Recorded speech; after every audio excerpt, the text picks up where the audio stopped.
राजकुमारी Cassandra और चुड़ैल भाग 2।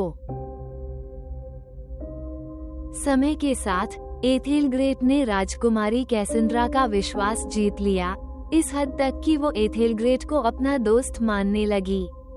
अब केवल एक ही काम बचा था कि कैसेंड्रा को अकेले में लाया जाए ताकि वो राजकुमारी को हमेशा के लिए खत्म कर सके। मेरी प्यारी, एक दिन चुड़ैल ने कहा जब वो और राजकुमारी महल के पुस्तकालय में कई किताबें देख रहे थे। मैं कल रात कुछ पुरानी चीजें देख रही थी और मुझे एक रजाई मिली जिसे तुम्हारी माँ और मैंने कई साल पहले साथ मिलकर सिल दिया था, तुम्हारे जन्म से पहले। अगर तुम मेरी झोपड़ी में आओ तो मैं तुम्हें ये दिखा सकती हूँ।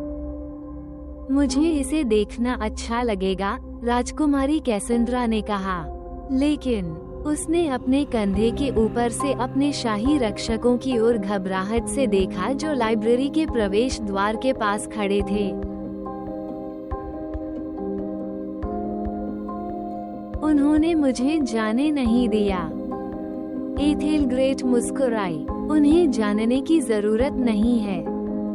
क्या आप ये कहना चाहते हैं कि मुझे उनके बिना ही चले जाना चाहिए? राजकुमारी कैसेंड्रा ने पूछा। एथेलग्रेट ने कंधे उचका दिए। अगर तुम बिना उनकी जानकारी के भागने में सफल हो जाओ। लेकिन एथेलग्रेट के बारे में क्या?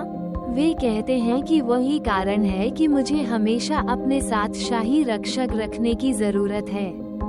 मत भूलो, उसने मेरे माता पिता को पत्थर में बदल दिया। चुड़ैल ने अपनी मुस्कान छिपाने की पूरी कोशिश की। कोई कैसे भूल सकता है? ये हमारे पूरे राज्य के लिए एक त्रासदी थी।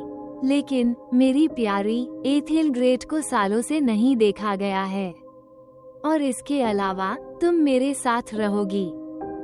राजकुमारी कैसेंड्रा ने आह भरी। ठीक है, लेकिन मुझे रात होने से पहले वापस आना होगा, नहीं तो वे चिंता करने लगेंगे। एथेलग्रेट मुस्कुराई। लेकिन बेशक। राजकुमारी कैसेंड्रा अभी भी सशंकित दिख रही थी, लेकिन उसने गहरी सांस ली। ठीक है, चलो करते हैं। क्या मैं कल आ सकती हूँ? पहले ही देर हो रही है। प्रिया, मेरे कॉटेज तक पैदल जाने में बहुत कम समय लगता है। अगर हम अभी चलें, तो तुम रात होने से पहले भी वापस आ सकती हो। राजकुमारी ने सिर हिलाया और अधिक आश्वस्त होती हुई कि यह वही काम है जो वह करना चाहती थी। ठीक है, दक्षिणी दीवार के पास मुझसे मिलो। मैं बगीचे के गेट से अंदर चली जाऊंगी।